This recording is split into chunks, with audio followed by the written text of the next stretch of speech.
Today, we are going to jump into close reading instruction. When to do it, how to set it up, and how to really get your students to become critical, close readers. That's the goal of today's training on my YouTube channel. So if you're new here, my name is Anna. I was a primary teacher for 23 years, and on this channel, I share tips and strategies for rigorous and streamlined small group instruction. So if you're new here, please click that subscribe button and the little bell next to it so you can be alerted anytime my videos go live.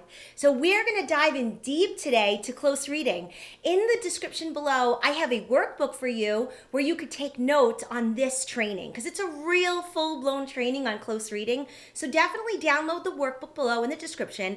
And I also have a big freebie for you down in the description as well. So make sure when this is over and you really understand the ins and outs of close reading, definitely download that freebie so you can try it out in your classroom as well. I'm giving you two close reading passages on multiple different levels so you could use them with multiple groups in your class. So definitely when this video is over, make sure you check out the description to download those freebies for your use in your classroom. So if you're ready to get started, let's jump into the training. Here we go. Before I go into why I believe close reading is so important and show you how to implement in your own classroom, I want to take a moment to help you understand how guided reading and close reading differ from each other, which is really important to know the differences. In guided reading, you're focusing on developing one or more specific reading strategies. And in close reading, the main focus is on making meaning from the text itself. In guided reading, you'll be using pre-teaching strategies and picture walks before reading the text. In close reading, we don't offer students an introduction or any pre-teaching of skills. The meaning is constructed as the students read the text multiple times. In guided reading, we focus on introducing vocabulary prior to reading within the story. In close reading, we examine vocabulary through multiple rereadings and creating meaning as we read. In guided reading, we use texts that are on each student's instructional reading level. In close reading, we're utilizing more complex texts. In guided reading, the follow-up guided writing activities can vary based on the comprehension focus of the group that day. In close reading, we continue to construct meaning through discussions and writing from the source itself. In guided reading, the responses can be personal connections that are made with the text. In close reading, students are answering text-dependent questions and providing evidentiary support from the text. Lastly, in guided reading, students are assessed through running records and their strategy use. In close reading, students' comprehension is assessed through discussion and written responses. Let's jump in. Let's just talk about first what close reading is. So I'm going to actually read this definition. Close reading is a careful and purposeful reading. Actually, it's a careful and purposeful rereading of a text. Multiple rereadings, I'll add. It's an encounter with the text where students focus on what the author had to say, what the author's purpose was, what the words mean, and what the structure of the text tells us. So this is an actual quote from Douglas Fisher. Douglas Fisher is a guru in terms of literacy and reading development, and he has done extensive research about close reading and literacy instruction, and I love reading whatever he puts out. His name is Douglas Fisher. If you Google him, you'll find some of the amazing books that he's written, that I have read, and I've learned so much about close reading through Douglas Fisher. So I definitely would say to you, search for Doug Fisher in Google, look on Amazon for his books because he's incredible wealth of knowledge when it comes to just literacy instruction, reading instruction, and close reading. So before I jump into how to implement close reading in your classroom, let me show you how close reading fits into my overall instructional plan. So let me go over my daily schedule so you could see how my daily schedule goes. I've shared this before, but I think it's important to get a good understanding of how my day flows. I'm only going to focus right now on my schedule from between 9 and 11:15. So let me quickly just tell you what I mean. From 9 o'clock to 10:15 every day in my classroom, we always had guided reading groups. So in my guided reading groups, I always had 4 groups, usually 4 groups. If I had anywhere between 20 to 23 students, or 24 students, I'd usually have 4 groups. I always tried to stay between 15 to 20 minutes per group. Usually my advanced group and my on-level groups would be about 15 minutes, and my strategic intervention group would always be about 20 minutes long. So I always did guided reading instruction during that hour and 20-minute slot. During that time, all of my other students were working in literacy stations. So that's how it went. And then we always had snack, and then I did a whole group instruction lesson, whether it be grammar or writing, something like that. So during that guided reading instruction, my day or my weeks flip-flopped between guided reading and close reading. So let me show you what I mean. So here's basically the overall schedule of my year, really, in terms of guided reading. So on the left side of the screen, you'll see September to December, and on the right side of the screen, you'll see January to June. So let me explain how my guided reading time works. So number one, on Mondays, I always did a making words lesson focusing on our phonics skill for the week. That's what I always did every single Monday. Now, my strategic intervention learners, my lower level learners, my students that were reading below grade level, I did do this on Monday. However, I also did other word work and instructional techniques during my guided reading lessons as well, because those were my early readers. For my transitional and my fluent readers, it was a little bit different. So let me explain how I did this. Every Monday, we did a making words lesson that focused on our phonics skill for the week. So we had a phonics skill that we had to focus on, and our spelling words was directly related to the phonics skill. Then from Tuesday through Friday, I would do guided reading. Now, doing guided reading, I would use my small mini books. I would use my mini books that I've created. I'd use some of the mini books that came with the reading series that we had. I never really loved them, so I would pick and choose which ones I wanted to use. But I always knew that my books that I used, that I created, would definitely fill the needs in my classroom. So I would do guided reading weeks 1 and 3 of the month, from Tuesday through Friday. Now this is only the beginning of the year, September to December. Then I would do close readings from Tuesday through Friday on weeks 2 and 4 of the month. So I alternated. I did guided reading one week, close reading the next week. Guided reading one week, close reading the next week. And this is how I structured my plan from September to December. Because remember, they were new to my classroom. They were new to the grade. They really needed to learn the strategies, the skills, how we transition. There was so much for them to learn how to do in the beginning of the year. So I do things slowly from September to December. So this is exactly how my guided reading went. I would use one book, in the beginning of the year, from Tuesday to Friday. I would do multiple comprehension skills. I would do some different types of word work strategies. I would be teaching my reading strategies in small groups. So that's what I was doing during guided reading. During close reading, during weeks 2 through 4, again, instead of doing a typical 3 read, I was doing a 4 read. And that was because they were new to close reading. They've never done it before. So I had to make sure I really cemented the skills and strategies of what close reading was. So that's why I did a typical 4-day plan instead of a 3-day plan. Now, come January through June, the second half of the year, now my weekly schedule changed. I still stuck with making words on Monday, always. But then Tuesdays and Wednesdays, I did guided reading, and we had a book that we focused on and a comprehension skill. And we always did a guided writing based on the comprehension focus for that book. And then Thursday and Friday, we did close reading. Now, close reading, as you'll see as we get further on, is a typical 3-read strategy. That's what close reading is. So as you could see, I only did it on Thursday and Friday. With my on-level and my advanced students, they always did the 3rd reading independently.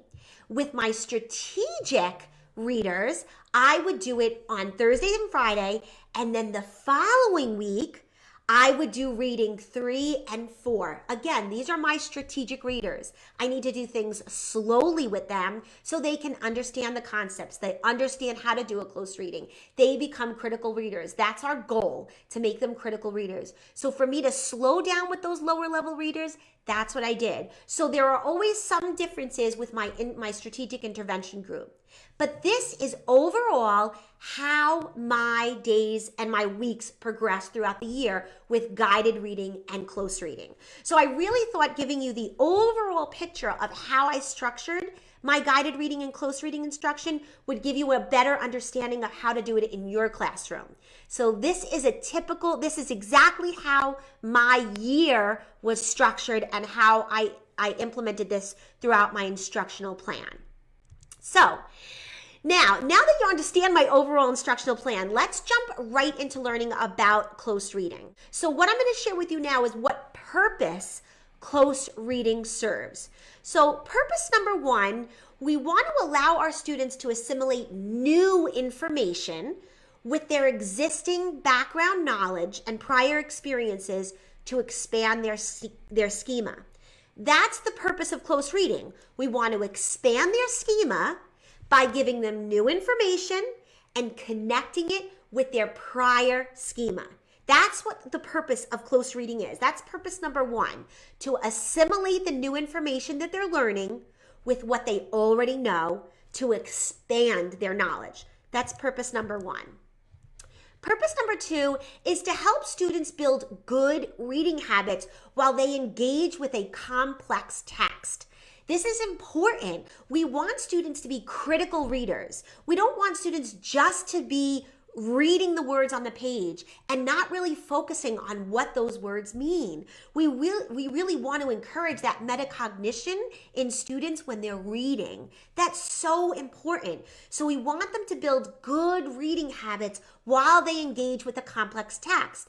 And we want them to know how to do this when they're reading independently. So we have to be very, very succinct and specific when we're teaching the skills of how to engage with the text, how to help them build good reading habits. So that's purpose number 2. Help students build good reading habits while they engage with the complex text. Okay, purpose number 3 is to help students build stamina and persistence when reading a difficult text. Again, students are not always going to be with you in a reading group when they come to a text that's difficult for them. So we want to ensure that we give them the tools and the strategies and help them build their stamina and persistence when reading a difficult text. That's what close reading is all about. It's giving them tools in their reading toolbox that they can pull from and that they can look to when they're really struggling with the text that they're reading.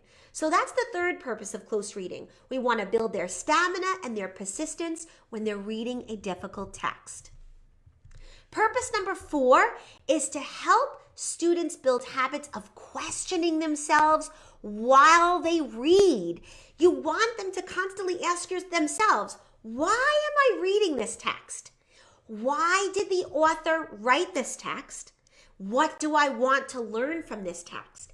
And what's so important is that you model this when you're doing your read alouds in class. When you're reading a story just for enjoyment to them, do those think alouds. You want them to see your thinking. You want your students to hear your thinking as you're reading. So you want to consistently model this. Why am I reading this story right now? Am I reading it just for entertainment? Am I reading this to find out information about, I don't know, birds, owls, whatever it is that they're reading?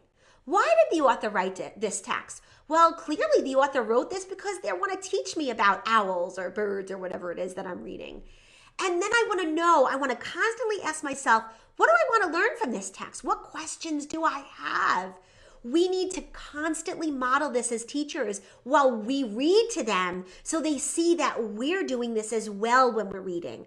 This is so important. Maybe the most important thing is our students seeing us modeling these things when we read to them. So whenever you're reading to them out loud, whether it's a mentor text or it's just a fun read aloud, show them your think aloud strategies so they can see you doing these things as well.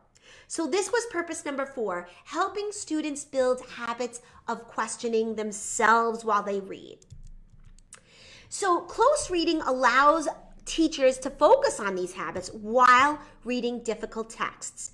But close reading is not the end all be all. According to Douglas Fisher, close reading must be accompanied by other essential instructional practices that are vital to reading development. So we want to not only do close reading by itself, we need to do other instructional practices that are vital to students' reading development, which we all know as teachers. We've been doing this forever. So in a nutshell, we have to have a variety of tools in our toolbox. For example, we want to do shared reading using big books and or mentor texts. We want to do interactive read alouds with our students. Again, you want to do that teacher modeling and think alouds as you're reading so you could model good reading strategies and your metacognition as you're reading. We want to model this for students. We want our students to do partner reading. And most importantly, we need to do daily guided reading groups. So important that you're doing this instructional strategy every single day with daily guided reading groups. However, there are times that close reading should not be done. So we always talk about students being close readers, but there are times that this is not the instructional strategy they should pull upon. So do not do a close reading on an easily understood text. If your students are understanding what they're reading, you don't need to do a close reading on it. They're understanding it. It's easy. You must also consider the reader's purpose for reading. Why are they reading this text? Why are you making them read this specific text or book or paragraph or excerpt from a chapter book? Again, you need to think about the purpose for reading it. You also have to determine whether or not the text must be read more closely for a deeper understanding. Again, if it's a complex text, we need to decide as teachers, is this the type of text or passage or paragraph or excerpt that should be read more closely for a deeper understanding?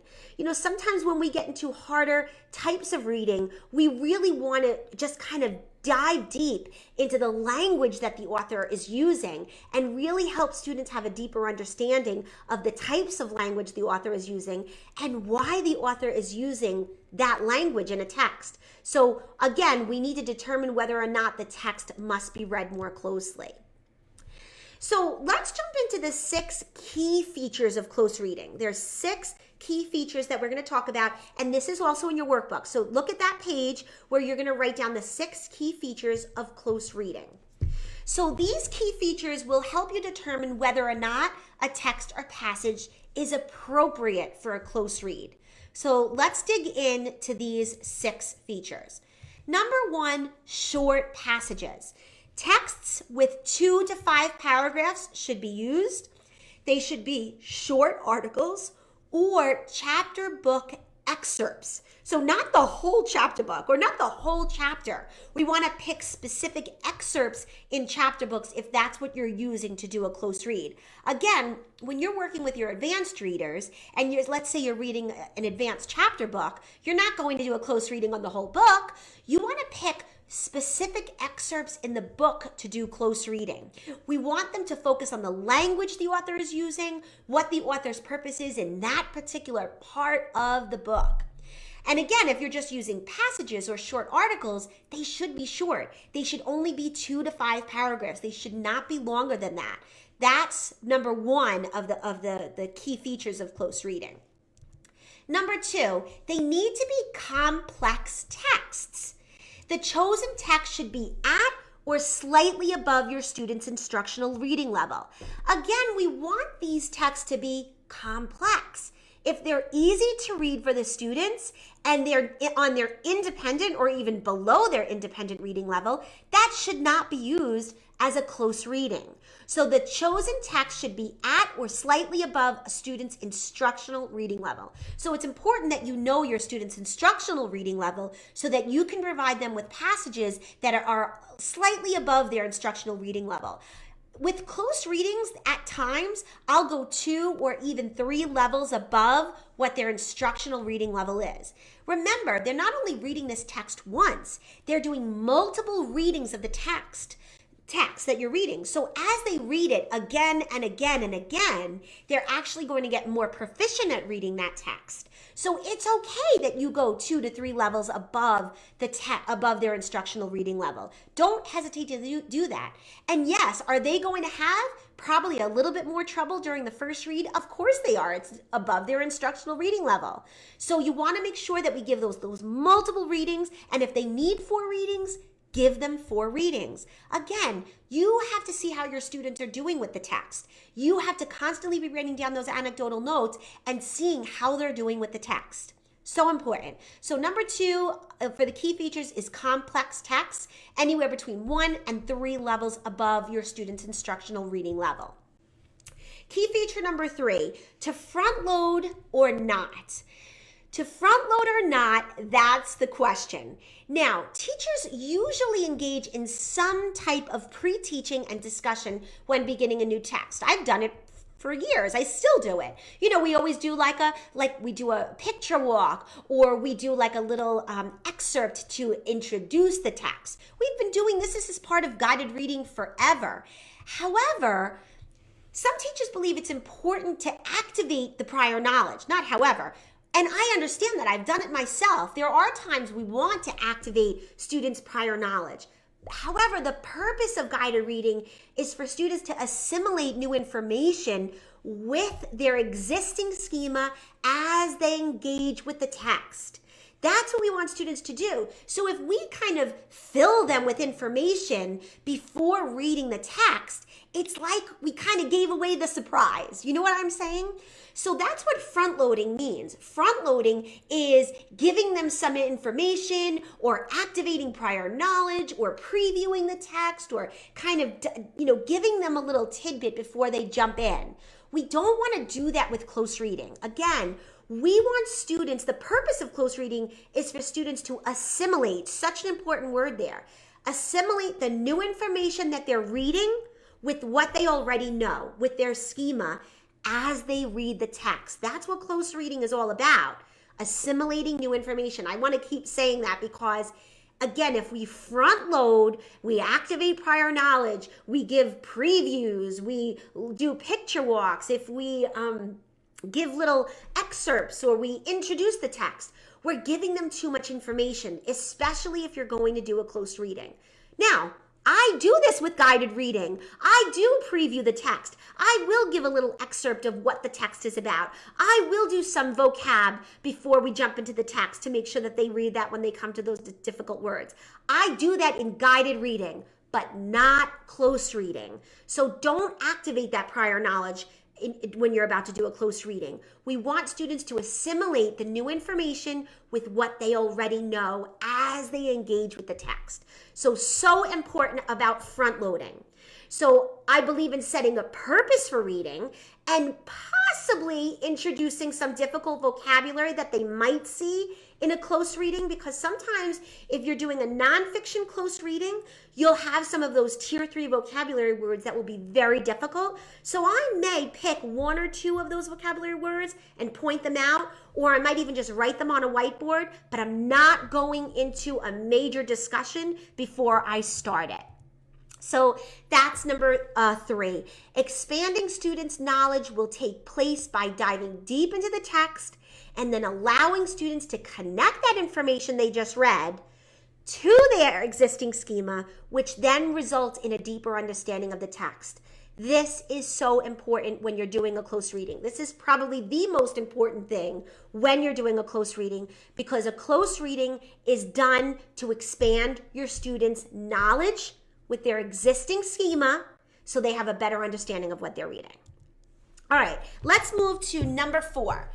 Number 4, repeated readings. Again, we want to set a purpose for rereading. That's so important. We want to tell the children, why are we rereading the text today? What's the purpose? What are we focusing on? Are we focusing on key details? Are we focusing on vocabulary? Are we focusing on author's purpose? Are we focusing on text-dependent questions? Tell them, set a purpose for every rereading they do. And again, you want to read the text 3 times with a specific purpose for each read. Again, if you're doing 4 times with your strategic readers, you still need to set that purpose for each read. Tell them why you're reading it again. It's important that they understand that. So let's go into number 5, text-dependent questions. So we want to require our students to go back into the text. That's what close reading is all about, teaching our students how to go back in the text, how to find the information that they need. We want them, of course, to be annotating the text every single time they read it. So text-dependent questions require the students to go back to the text. When they go back to the text, the students must provide evidence from the text. That's the whole point of text-dependent questions. And we also want to give students the opportunity to turn and talk to partners to discuss the questions. That communication between students is vital. It's vital for students. So we want them to have that communication with each other. So important. Text-dependent questions are not about personal experiences. This is not about making a connection with the text. We can have them think about their prior schema about the text, but it's not those personal experiences, kind of like text to self connections. We don't want that. That's not what we're looking for. We're not just focusing on literal details from the text. It's not just pulling out those literal details from the text. The text-dependent questions are about bigger ideas in the text. Again, we want our students to dive deep into the overall ideas that are in the passage, the overall reasons why the author wrote it, the vocabulary the author is using, the structure that the author is using. So important. And then number 6, annotating. So important. This varies greatly among the grade levels. So there are probably teachers from every grade level here. This is an annotation bookmark that I used with my own 2nd graders, and I absolutely would use this for 1st grade all the way up to 4th grade. When you're getting higher than 4th grade, you can definitely use more advanced annotation marks, but these are the ones I feel that would work really well for 1st through 4th grade students. So we want to be very specific with the annotation marks that are used, and we want to explicitly teach students how to use the marks. So important. And another strategy I use is having children number the paragraphs. The reason why I do that is sometimes on those state tests that students take, one of the questions or some of the question will be in paragraph 4, the author, and all of a sudden they're like, where's paragraph 4? So it's so important that we teach children how to find the actual paragraphs in a text, number the text. And I like students to bracket the text, and I'll show you that when we get further along in the training. But again, I really want to focus right here on bullet number 3, explicitly teaching students how to use the marks. This is what I'm doing in the beginning of the year when we're spending a lot of time on close reading.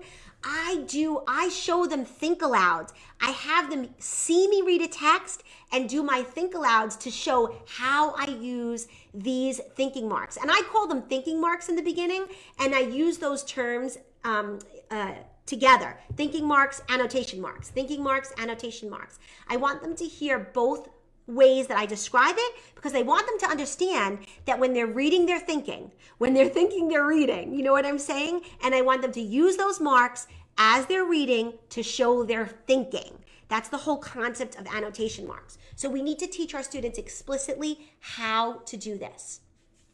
So what I want to do right now is I want to take a closer look at close reading in my classroom. I'm going to show you how I go through the specific close reading strategy in my own classroom. All right, so let's take a look. So remember what I told you in the beginning of the training, how I showed you how close reading fits into my instructional plan. And from September to December, I do it from Tuesday to Friday on weeks 2 and 4. And then on from January to June, because we go through June, January to June, I do only on Thursdays and Fridays. So that's what I'm showing you now. This was done later on in the year. This particular passage was done later on in the year, as you could see, and I do close readings on Thursdays and Fridays. Again, at the beginning of the year, remember what I said, I either do a whole week, or with my strategic readers, I do it for 2 weeks at a time. So I follow a 3 to 4 day close reading lesson plan. These are how my lesson plans are set up. I specifically write everything down in my close reading plans because I want to make sure that I cover everything. So I write everything down that I'm going to focus on for those 3 reads. Now, my instructional plan stays exactly the same. I never change it. And the reason why I never change it is because the more consistent I am in my instructional practices, the better the students are going to become at that particular strategy or those particular skills that I'm teaching them. I do not change my instructional plan. I stay consistent from day one at the beginning of the year. I am very consistent in all my instructional strategies. So as the students get to know them better, there's so little wasted time because they're not learning something new. So my 3-read close reading strategy is exactly the same from the day I implement it, from day one through the end of the year. It doesn't change. Again, the timing might change a little bit as they become more proficient in close reading. That's during the second half of the year when now my on-level and my advanced students are doing the 3rd reading independently. But remember, my strategic readers, they might not ever be independent on the 3rd read. I don't know. It all depends on my students. So that's super, super important. All right, so let's talk about close reading on day 1. So day 1 is the first read. We focus on predictions and finding key details in the passage. So we make a prediction. I always like to do predictions with students based on what we're about to read using the cover illustration on my close reading trifolds. We look at the cover illustration, we look at the title, and we make a prediction of what we might learn or what we might read about in the text if it's a fictional passage. Because I have fiction and nonfiction passages that I use for close reading, and then we compare and contrast them as well because those are the skills the students are going to need during those state tests. Let me just take a quick sip of water. Okay, so we focus on predictions. So on the front of the trifold, my students are making a prediction about what they're either going to learn or read about. Then we do our first read. I, of course, tell the students that they're using their thinking marks and they're making their annotations in the text as they read. After they go through the first read, then I go down to the highlight key details portion. Now, this is about focusing on key details of the text. That's what the first read is always focused on, key details in the text. Like literal details, because remember, when we get to those text-dependent questions, we're not focusing on literal details. We're focusing on higher level reading skills when we're focusing on text-dependent questions. So that first read is focusing on key details in the text. And the way we do that is, you can't really see it in this picture. I wish maybe when we get further, you'll probably see another picture.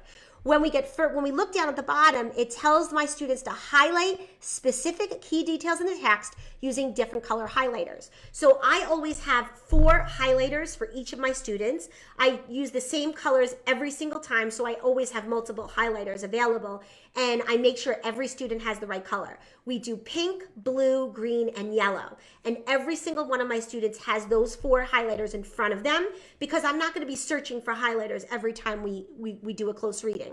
So every time I know that I'm doing a close reading, I take my bucket that has my highlighters, I take out the 4 colors for each student, and I put it in front of them with their trifold. I always like to be ready, so as soon as they get to my desk, we're ready to go. So that's day 1. Day 1 focuses on key details in the text, and of course making a quick prediction based on the title and the cover illustration. Okay, day 2 is the second read. Now, day 2, we focused on craft and structure, vocabulary development, and author's purpose. Let me tell you what I mean by that. I am absolutely going to have my students label and number their paragraphs. So important. We want students to understand how they know when new paragraphs start. So that's how we're going to focus on the structure of the passage. So we want to make sure we're focusing on paragraphs. Then we're going to focus on author's purpose. Why did the author write this text? So important. We want students to understand that, why the author wrote the text. Now, sometimes we don't know exactly why the author wrote the text, but we're inferring. We're inferring reasons why the author is writing this particular text for us. Did they write this to entertain us, to make us laugh, to make us learn something, to give us information? We want to talk about the author's purpose every time we do a reading. Not only that, but day 2, we always focus on vocabulary development. So I always try to pick 3 words from the 2 or 3, depending on what group I'm with, and I focus on 3 important words from the text. We talk about what they think the word means, and then we go back into the passage, we read it, and we use the context of the passage to make basically come up with a definition of what the word means based on the contextual clues of the passage, and then we actually look up the words in dictionaries during group time, and we write down the actual meaning of the words that we're focusing on. So I'm focusing on the craft and structure of the passage, vocabulary development, and we always talk about author's purpose during day 2 as well. So important. So that's what day 2 focuses on. Again, it's important to number those paragraphs. We want students to understand why they're numbering the paragraphs. We're going to focus on some difficult vocabulary. Sometimes they're tier 2 or tier 3 vocabulary words. And then we're going to focus on author's purpose. So that is day 2. That's what we focus on in day 2. And that's what it looks like on my trifold.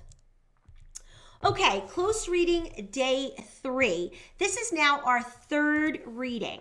Now on our 3rd reading, we're really digging deep into this passage now. This is not just about literal facts. This is not just about literal information that we read. We want to dig deeper by answering our text-dependent questions that align with the passage. We want to discuss our findings with the group or with partners, so I always add communication skills into my close readings. So I'll tell them to turn and talk to their partners and answer one of the questions, or maybe 2 of the questions. It really just kind of depends. But it's imperative that they do that communication piece because I want them to hear each other's thinking. That's so important. Now, the last thing is on the back of my trifold, we make connections with the text. Now, this is not absolutely necessary for a close reading, but I like to do that. I like them to make text to text, text to world, text to self connections, and I do that in addition. If I don't have time sometimes, I won't do it, but I do like to sometimes have them make those connections with the text on the last day. So that's day 3. Day 3 is that 3rd reading. They're digging deep into the text, they're making connections, they're discussing their answers with their partners, and they're really thinking about the overall kind of topics or main ideas in the passage or in the article, whatever it is that they're reading. So we really want our students to have a strong understanding by the time you get to day 3 of what they just read, why they read it, what they learned from it. And we want to find out what new knowledge they gained based on the existing knowledge and schema they already have. Again, that's the whole reason for close reading is to assimilate new knowledge they gained with the schema they already had to build their knowledge base. That's the whole purpose of close reading. So we want to make sure that that's actually happening. So we want to have discussions on the 3rd read about what did you already know about Martin Luther King, like this one was about Martin Luther King. What did you know about him before we read? What was new information you gathered? And how did we grow? How did our knowledge base grow from this passage? Again, that's the whole part and the whole point of close reading. So let's just quickly look at day 4. Now remember, day 4 doesn't always take place. This will happen at the beginning of the year when I'm teaching students what close reading is and how to do it. So remember when I shared my schedule during September to December, I was doing it for 4 days. Second half of the year, I'm only doing it on Thursdays and Fridays, and then they're doing the 3rd reading independently. But again, with my strategic intervention learners, they rarely do 3rd reading on their own. Again, but it really depends on my students that are in that strategic intervention group. They make tremendous gains and they are able to do the 3rd reading independently. They absolutely will. So again, this 4th reading, you have to decide whether or not your strategic learners can handle it. If they can, great. That's what we want. That's what we want to get to. We want to make sure those strategic intervention learners are getting to the level we want them to get to, especially learning how to dig deeper into texts, how to be critical and close readers. That's the ultimate goal. So if we can get them there, great. If not, and you still need to offer them support, offer them support. So that's how day 4 goes. So that's basically how I finish up close reading. This is exactly what takes place in my own classroom and has taken place for years. For years. I've been doing close reading in my classroom for probably, I would say, at least 6 years, maybe a little bit more. And I knew I wanted to introduce this reading strategy into my classroom. It took me a while. It took me a while, number one, to understand how to do it with my students and practice it. But then as I got better at it, I was able to really bring this into my instructional plan every single solitary month of the school year, because it's such an important reading strategy for our students to understand and be able to do, especially with the way the state tests that they're given. These state tests are expecting students to compare and contrast fiction and nonfiction passages, be able to label paragraphs. I mean, they're really asking them to do such higher level skill work during these tests. So it's important that we prepare them, and this is a great way to do that. So that is the overall structure of my guided reading groups and how I implement close reading into my instructional plan. I hope you found this helpful to see how you can easily put it into your classroom.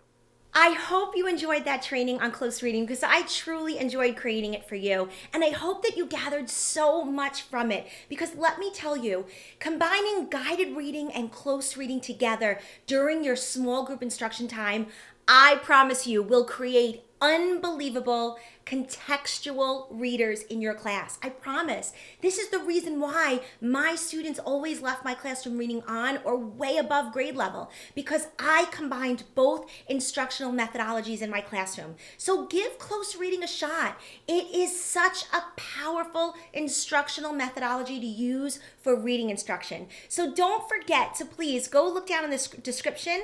I have a freebie for you. It's a whole close reading unit that you can use with your students. There's a fiction passage and a non-fiction passage that you can then compare and contrast, and I give it to you on multiple Lexile levels so you could use it with different groups in your class. So I really hope you'll download that freebie. And again, if you're new here to my channel, please click that subscribe button and that little bell next to it so you're alerted every time one of my new videos goes live.